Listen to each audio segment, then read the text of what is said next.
Bismillahirrahmanirrahim. Assalamualaikum warahmatullahi wabarakatuh. Selamat berjumpa kembali di DAF Official. Kali ini kita akan belajar tentang sistem informasi akuntansi, yaitu dalam hal ini kita masuk ke pertemuan kedua atau bab 2 yang nanti akan kita pelajari. Bahasannya adalah metode pengembangan sistem akuntansi. Oke, jadi di dalam pengembangan sistem atau metode pengembangan sistem akuntansi itu dibagi menjadi 3, yaitu yang pertama analisis sistem, kemudian desain sistem, dan implementasi sistem. Nah, sebelum kita ke pembahasan 3 tahapan utama tadi, kita harus tahu terlebih dahulu apa itu metodologi pengembangan sistem. Oke, jadi sistem itu, terutama sistem informasi akuntansi itu adalah suatu sistem yang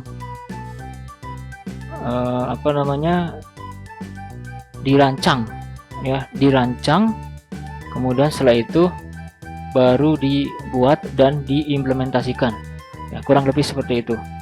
Jadi sistem informasi akuntansi itu metodologinya adalah pertama merancang, kemudian membuat, dan yang ketiganya adalah implementasi. Kalau saya ambil kesimpulan seperti itu. Nah, kurang lebihnya seperti ini. Jadi metodologi pengembangan sistem adalah langkah-langkah yang dilalui oleh analis sistem dalam mengembangkan sistem informasi. Jadi ya tadi sistem itu harus dirancang. Ya, sistem itu harus dirancang terlebih dahulu oleh siapa? Yaitu oleh analis sistem. Ya, orangnya namanya analis sistem.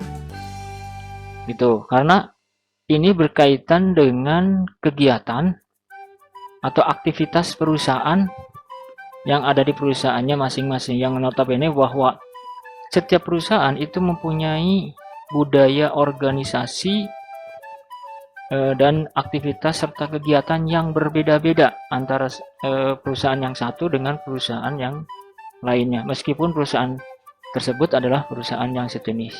Jadi dalam mengembangkan suatu sistem atau membuat sistem itu terlebih dahulu harus direncanakan, ya, dengan matang, ya, direncanakan dengan matang. Nah, menurut buku yang Mulyadi ini, dibagi menjadi 3, ya, yaitu menganalisa sistem ini, kemudian setelah itu ada desain sistem dan implementasi sistem.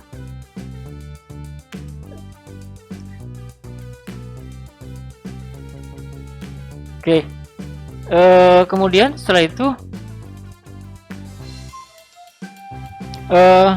dari ketiga bagian tadi atau tahapan tadi, masing-masing itu mempunyai penjelasan yang lebih detail lagi, ya, di dalam pembahasan selanjutnya. Nah,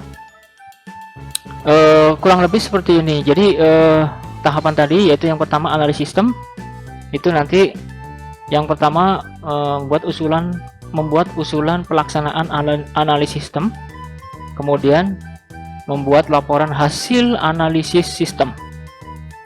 Kemudian selanjutnya ada desain sistem, yaitu membuat usulan desain, kemudian laporan final desain sistem secara garis besar, dan yang terakhir adalah laporan final desain sistem secara rinci. Ini, ya. Kemudian yang terakhir adalah implementasi, yaitu berupa laporan final implementasi sistem. Nah, itu tahapan-tahapannya itu tercantum dalam bagian ini. Nah, ini pembahasan lebih lengkapnya berkaitan dengan analisis sistem. Jadi sekali lagi, pada saat kita akan merancang suatu sistem itu ditangani oleh ahli dalam bidang sistem, yaitu yang disebut dengan analis sistem. Ya, analis sistem. Nah, kita sebagai mahasiswa akuntansi gitu ya, itu harus pandai ya menganalisa sistem. Ya, menganalisa sistem. Jadi sistem di suatu perusahaan kita analisa kekurangannya apa, kemudian setelah itu memberikan solusi kira-kira sistem yang bagus itu seperti apa. Itu ya. Jadi nanti tujuannya ke arah sana. Jadi dalam bahasan ini kita sebagai seorang akuntan itu harus paham tentang sistem, yaitu dalam hal ini adalah sistem informasi akuntansi. Oke, di dalam analisis sistem itu terdiri dari 4 pembahasan. Yaitu analisis pendahuluan, kemudian penyusunan usulan pelaksanaan analisis sistem, kemudian pelaksanaan analisis sistem. Ya, ini dan selanjutnya penyusunan laporan hasil analisis sistem. Ini nanti yang akan kita pelajari di dalam analisis sistem. Oke, kita lanjut. Kita ke pembahasan yang pertama, yaitu berkaitan dengan analisis pendahuluan. Yaitu ini adalah tahapan pertama dari analisis sistem. Ya. Nah, apa itu analisis pendahuluan? Ya, analisis pendahuluan itu yang pertama adalah jika perusahaan memiliki departemen sistem informasi, pekerjaan pengembangan sistem akuntansi dalam perusahaan tersebut umumnya didahului dengan diterimanya permintaan jasa pengembangan sistem informasi dari pemakai informasi kepada analis sistem dalam departemen tersebut. Jadi kesimpulannya, apabila terjadi permintaan suatu kebutuhan akan sistem, ya, apabila terjadi permintaan akan kebutuhan suatu sistem di departemen tertentu di perusahaan tersebut, ya, kalau di perusahaan tersebut memiliki departemen sendiri, departemen dalam hal ini adalah departemen sistem informasi, itu ya. Jadi pada saat butuh baru analis sistem melakukan analisis sistem.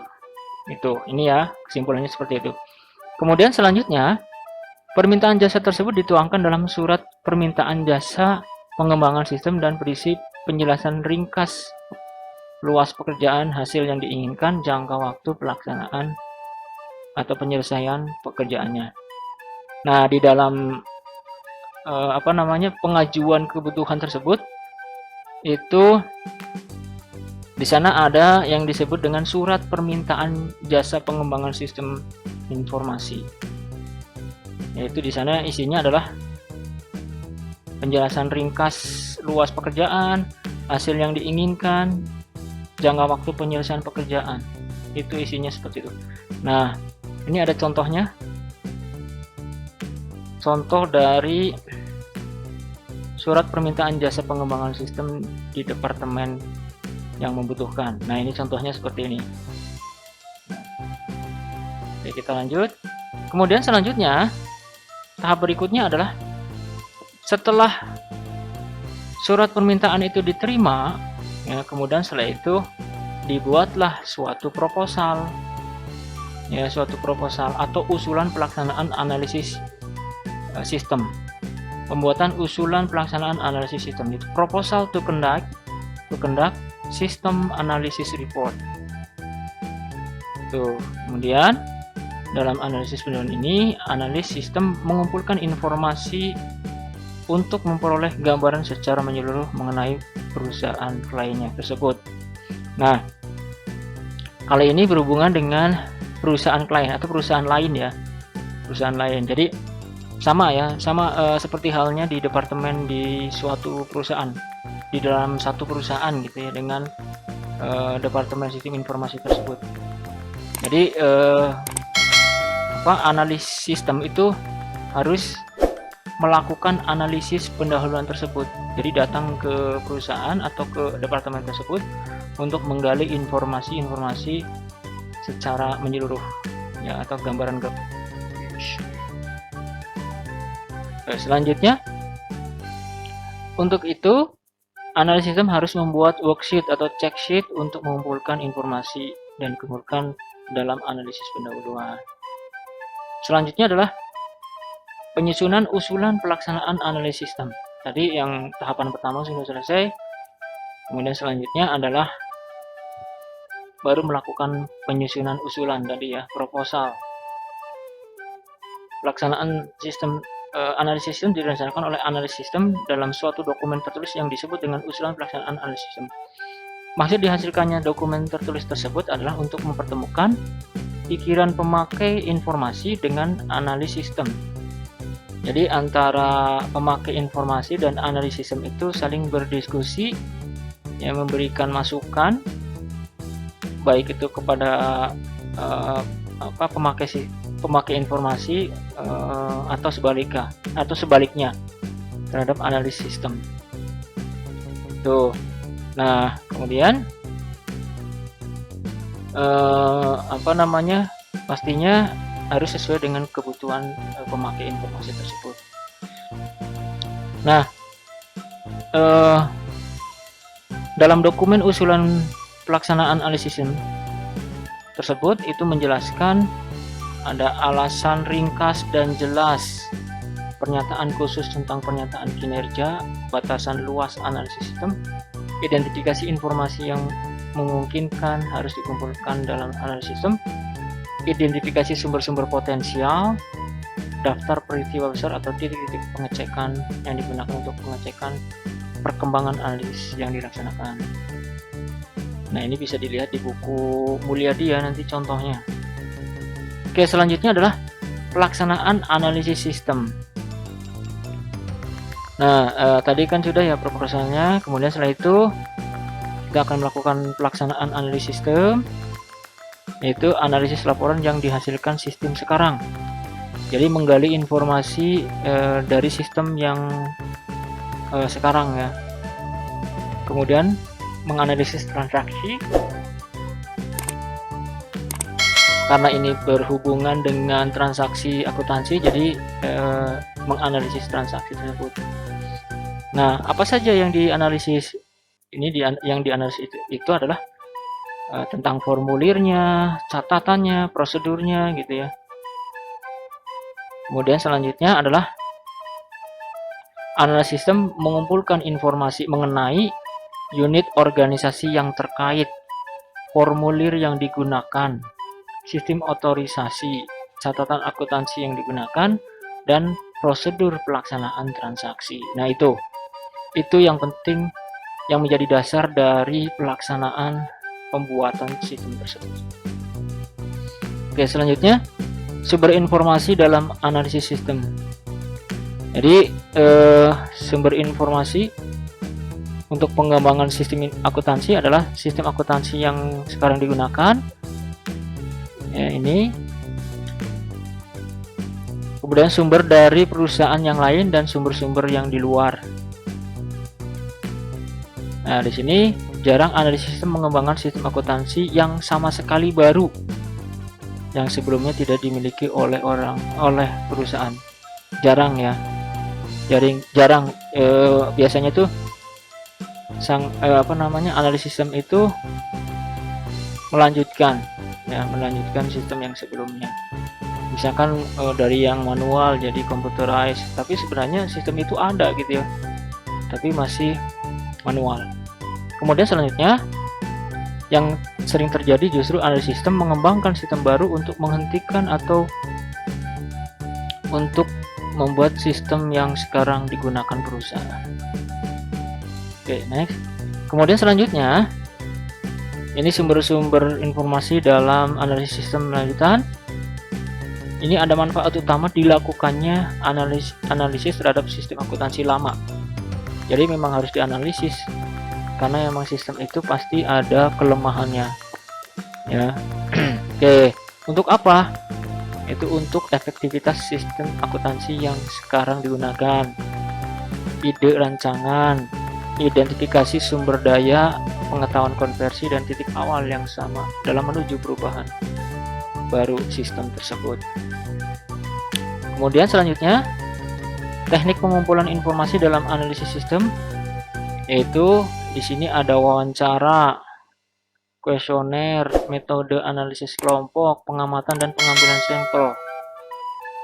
Kemudian metode analisis kelompok itu digunakan jika sistem yang dianalisis berdampak pada beberapa kelompok pemakai informasi yang mempunyai kegiatan dan kepentingan yang berbeda. Kemudian sistem yang dianalisis akan mengubah hubungan yang sudah dibina antar manusia, antar mesin, dan antar metode. Dan selanjutnya, metode atau sistem yang dianalisis akan melayani fungsi bisnis yang baru yang sebelumnya perusahaan tidak memiliki pengalaman menjalankan fungsi tersebut.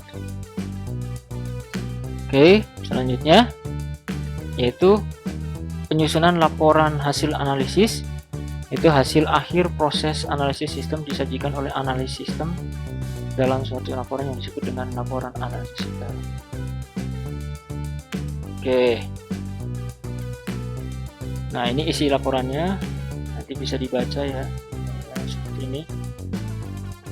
Nah, untuk selanjutnya, langkah berikutnya berkaitan dengan metodologi pengembangan sistem akuntansi, yaitu desain sistem.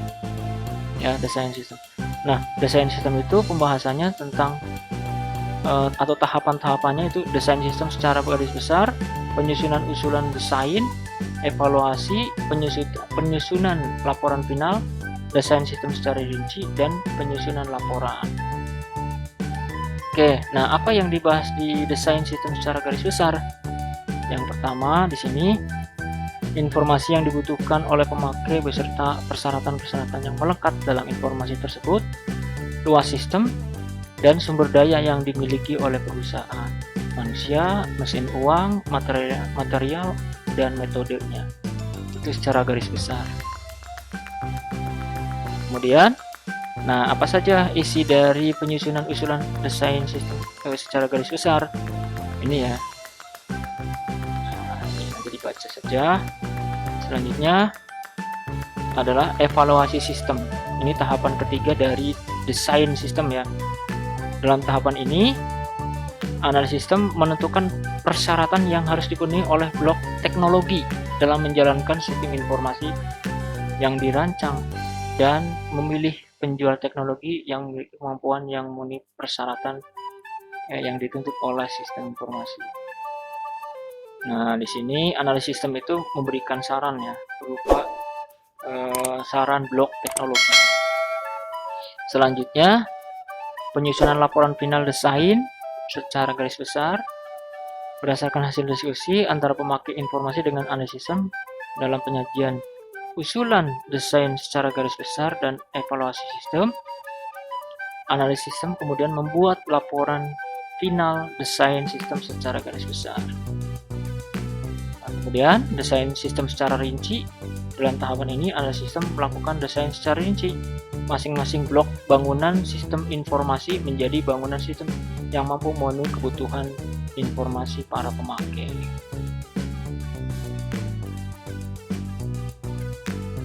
Nah, ini penyusunan laporan final desain sistem secara rinci.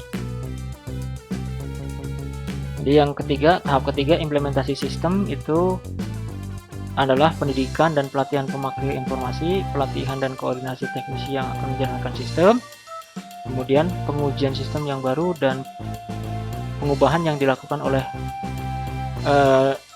untuk membuat sistem yang telah dirancang menjadi dapat dilaksanakan secara operasional. Puncak segala kegiatan pengembangan dan perancangan sistem informasi adalah terletak pada implementasi. Nah, ini implementasi itu yang pertama ada persiapan implementasi sistem, pendidikan dan pelatihan karyawan, konversi sistem itu ada 4, langsung, paralel, modular, dan phase-in. Itu ya. Kemudian setelah itu, selanjutnya berkaitan dengan sistem itu ada yang disebut dengan